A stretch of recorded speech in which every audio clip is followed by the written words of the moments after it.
Welcome to the Passion for Patients podcast. I'm Tonya Winders, the president and CEO of GAAPP, the Global Allergy and Airways Patient Platform. And as an umbrella organization of more than 130 patient advocacy groups across the world, we are committed to helping people live and breathe better. And today we want to talk about an important topic, systemic steroid stewardship. And I'm so excited to welcome Stacey Lewis here to the podcast with me today. Stacey is a person living with several atopic and airways conditions, as well as an autoimmune condition, and has a firsthand knowledge and experience of what it's like to live on systemic steroids. So thanks for being here, Stacey. Really appreciate you coming to the podcast. Thank you, Tonya, for inviting me. I really appreciate the offer. So let's just kind of start at the beginning. I like to always ask people, how did you become a passionate patient advocate? What's your journey of living with these conditions? Well, to become an advocate for yourself, that is of utmost importance when it comes to chronic illness and the use and taking of steroids. Unfortunately, many physicians don't provide a lot of knowledge coming into it of what you're going to face, what's going to happen to your body, the reactions of there's going to be good, there's going to be bad, how to deal with that. How should we handle that moving forward as you age? That's also an issue that they never really stress, the fact of, my hormones were going to change as I got older because my condition began, in my early teens, and I'm nearly 50 years old, and the continued use of steroids has changed over the years. I've tried 3 different forms of steroids. The first initial form actually caused cirrhosis of the liver, and so they had to change from that form to a different form of steroid because my body was it was killing me. It was maintaining my life, but it was also killing me at the same time. And they had no idea until I had an issue with one other organ that was failing. So they had to go in and do an observation. While they were in there, they accidentally touched the liver and discovered cirrhosis at that time. And this was in my mid-20s, yes. And with no history of alcoholism or anything like that, all because of the steroid use. Yes. Wow. Yes. Wow. Yes. And so kind of taking us back, you started on steroids in your teens. Yes. And that was primarily for what condition? For Addison's disease. For Addison's disease. And for those that maybe aren't as familiar with Addison's, give us just the 1 minute background of Addison's. So Addison's disease basically is the failure for your adrenal glands to function. It's when those little glands that sit on top of your kidneys no longer secrete the cortisol that your body needs to survive and live, then you become an Addison's patient or primary adrenal insufficiency. So primary adrenal insufficiency. Yes. And so then they give you steroids to treat that. And what does steroids do for, I know you also have some other conditions like asthma, allergies. So what do the steroids do for those conditions versus your Addison's disease? Okay. With the steroids, it treats the Addison's, but when you have asthma or allergies, it will mask the symptoms that develop with allergies and asthma. For example, I had no idea I had asthma or that my allergies were so severe because every time I'd start feeling bad, I would take more steroids to compensate for thinking I was treating the Addison's disease, but I wasn't only treating the Addison's disease. I was masking the fact that my asthma and allergies were not in control with other medications that I should have been provided. So you're taking all these steroids to control your Addison's and getting the masking effect of your allergies and asthma. But as you said, it's kind of a love-hate relationship. It helps on one hand, it hurts on the other. Yes. You love it because it keeps you breathing and functioning at a very high level for a lot of years, right? Unfortunately, yes. It allowed me to work and exceed expectations by any physician that I was capable of doing. Basically, Vanderbilt had said, you're not going to be living past a certain age. You're not going to be capable of working a full-time job. You're not going to be capable of going to school. You're not going to be capable of having a family. Don't even attempt to have children. Because if you do, that's going to destroy your body further. But me being the stubborn A-type personality I am, I was like, we know nothing about that, Stacey. Nothing about that. I'm going to prove you wrong. So what I began to do is I just self-medicating, started increasing the dose of steroids to the level that allowed me to perform the activities that I wanted to perform whether it was working, attending school full-time while working, and be as, a full-time mom, and then also being a wife at home, and then attending my church and attending activities and functions and pretending like life was okay when really I was so caffeinated and so high dosed on steroids that I was destroying my body and not realizing the side effects until many years later. All right, so let's go there. And I know that this is challenging because there came a point where you really couldn't deny the side effects of steroids and where your body said, no more. Yes. Tell us about that. So in October of 2022, I had worked tirelessly on different multiple projects and events at the university I was currently working at, going nonstop with church functions on the weekend. And I had taken, during the course of 1 month, 3 months worth of steroid dosage. Wow. On top of drinking multiple pots of coffee and, diet drinks to keep me caffeinated and keep me just pushing through. Every morning when I got up, that's the first thing I did was pop the steroids, get the caffeine, and just push through, regardless of how my body was like screaming at me, you can't do this, you can't do this. I didn't really have a choice when I was life-flighted to Nashville with cardiac issues that are now permanent in my life. Myocardial ischemia, where the lower part of my heart no longer functions properly. And that's something you cannot reverse. You cannot fix that. Unlike the liver that can restore itself and regenerate, your heart cannot regenerate. Right.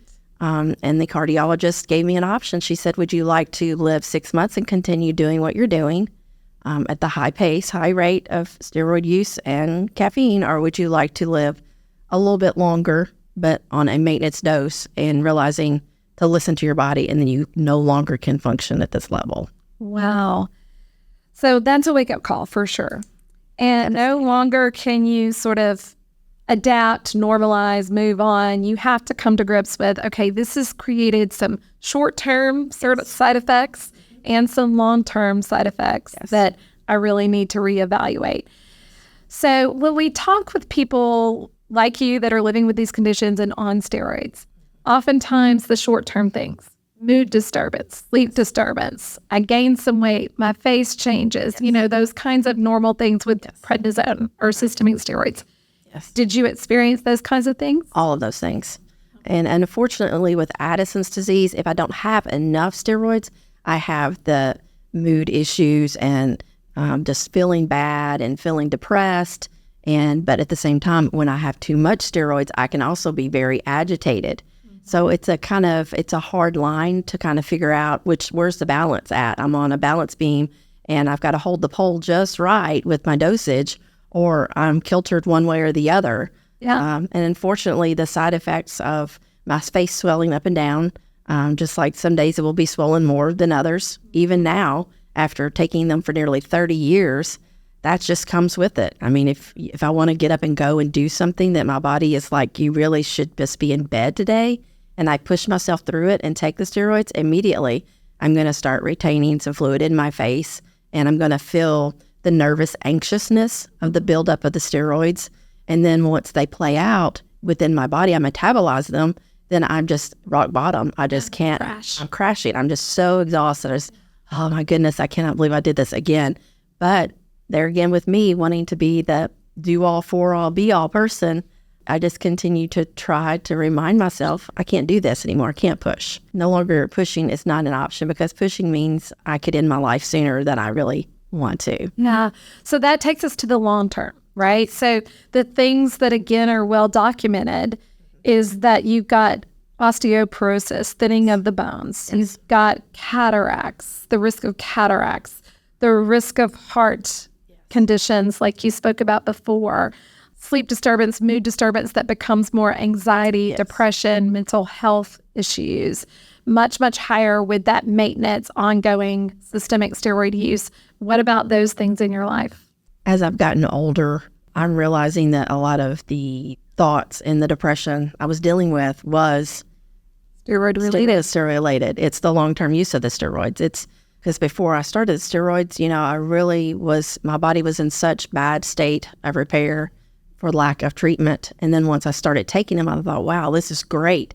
that means I take more, I'm going to feel better. Makes you feel like Superwoman. Yes. Yes. And that's something my endocrinologist said to me. Who do you think you are? No natural human being can participate and go and function and not expect some kind of repercussions from the abuse of the medications of steroids you've been taking for this long. It's just it's not possible. The human body can only take so much. And therefore, taking just the maintenance dose allows me to live. I say live. It's not living because I can't do everything I want to do. Right. But at the same time, I have to face the fact, I have to justify my abuse of the medication in order to get the result that I want. Right. But at the same time, it does affect my sleep. If I do take too much within the day, I'll be anxious at night. My legs will be twitchy and I'll be tossing back and forth, and I'll have to readjust my CPAP a million times because I feel like, I'm anxious, I'm worried, I'm stressed. Provided my body too much of the steroids and that cortisol in my body just maintained the high point and it hasn't resolved itself. So I have to be mindful when I do increase the steroids, what time of day I take the increase, not to take it after a certain point of time during the day, and also allow myself plenty of fluids because as I'm burning the steroids, I'm also burning up all my electrolytes in my body. That's right.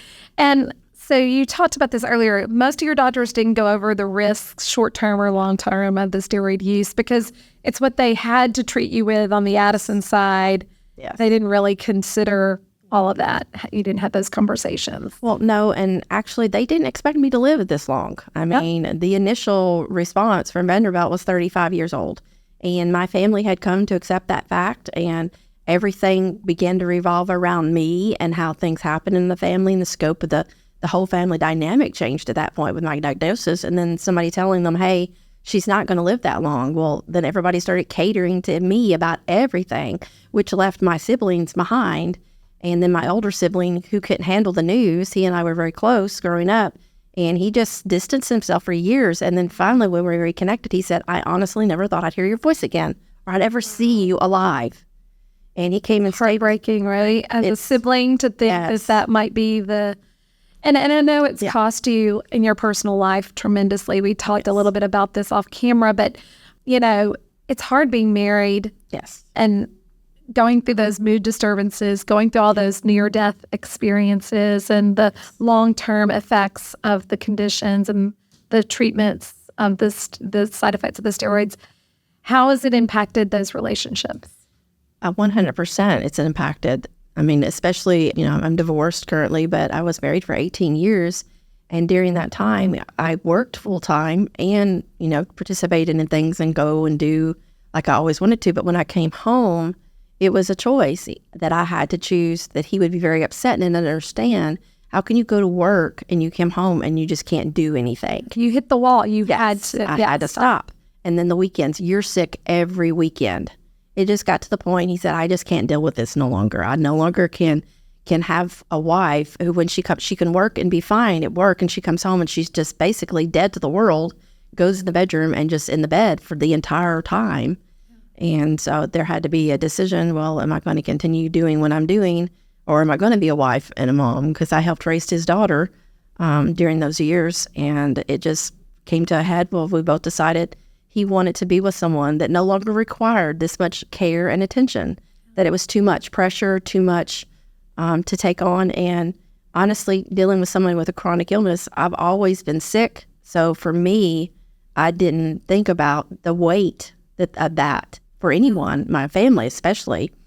It's your norm. It becomes just your normal. Yes. And I often say that, like, you don't know sometimes the level of, abnormality or dysfunction until someone sort of says, like, this is not normal. We got to stop, right? Right. So one of the projects that I'm most proud about is that GAAPP has worked with the experts to determine what are the steroid levels that ultimately begin to harm patients. And you might be surprised to know that it is 20 days of prednisone. Wow. 20 days over the course of your life where we begin to see the harm on your body in those other areas. Does that surprise you? Very much so. I've been on steroids chronically for, right at 30 years, over 30 years.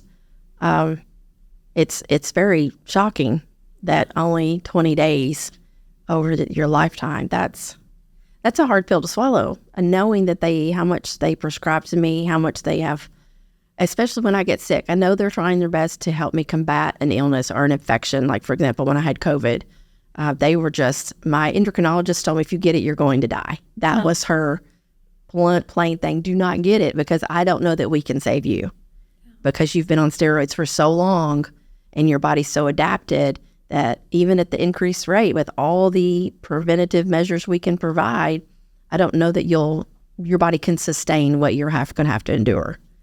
And unfortunately, the Lord has been intervention on that. I've had COVID twice, and I've lived both times. Oh. But the first initial time did some major damage on my lungs, as far as the need for an nebulizer and more inhalers. Before I had just the asthma. Well, now, because of that, there are times that I just can't breathe, or I forget to breathe. I hold my breath. Yeah. And then when I do breathe, it hurts to breathe sometimes. Yeah. And that's all due to, she's like, well, what did you expect when we were giving you 100 milligrams of Solucortef or Solumedrol, steroid IV, every 4 to 6 hours? Wow. And that's what it required to keep me out of an adrenal crisis. Yeah. Because what would happen is my heart rate would spiral so high that they couldn't get under control, other times so low that they couldn't find a pulse. And then the breathing would become so shallow that, was required for oxygen. Just all kinds of measures to take to keep me alive. But there again, the high dose of steroids every 4 to 6 hours. And the minute that I could feel the 4 to 6 hour mark, like if I was really, really struggling, within 4 hours, I would say, I really need it now. We can't wait till the 6 hours. I feel like I can't focus. I'm losing consciousness, it feels like. Wow. Well, Stacey, I could sit here and talk to you for hours, because your story is so just compelling to me about why this work is important, why we have to get more out around the risk of steroid use and using it appropriately but sparingly, right? Yes. And if there is something else, going in that direction and using it as what we call a last resort. Yes. But I want to take some time, and we're going to come back and do another segment of the podcast talking about the way that you've navigated your health, because we just don't have enough time today. Right. So I'm going to invite you back for another episode, and I so thank you for your time today. And to our listeners, I just want to say thank you so much for tuning in. I hope that this has been educational and informative, but also inspiring that, we need to be educated. We need to be empowered. We need to advocate on behalf of ourselves and our loved ones when it comes to the use of systemic steroids. We're going to put some resources in the link to the show notes today. We're going to invite you to share this podcast with your friends and family, and definitely come back next time when we tune back in with Stacey and learn more about how she's navigated a very complex health system with a lot of different doctors. So until then, stay passionate.